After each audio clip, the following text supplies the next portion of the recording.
RobotFX delivers curated Forex news to keep you informed on key market events. The NBS non-manufacturing purchasing managers index PMI for China dropped to 49.4 in January 2024, down from December's 50.2 and below market forecasts of 50.3. This marks the lowest point since December 2022 and highlights challenges such as subdued post-holiday demand, cautious consumer behavior, and ongoing strains in the real estate sector.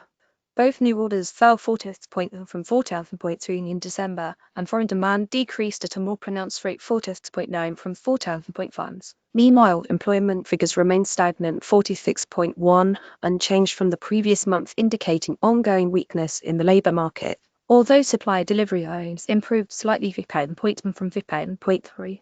Indicating somewhat better supply conditions, input cost pressures remained steady per 0.0 from 50.2s, and output prices dropped at a reduced rate, 48.8 from 48.0s. Looking forward, business sentiment weakened, reaching a 4-month low 56.0 compared to 56.5s. The material has been provided by RobotFX.org. Protect profits effectively with a smart trailing stop expert advisor.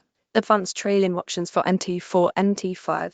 See it in action. Stay informed and trade smarter with RobotFX products. Discover more at robotfx.org.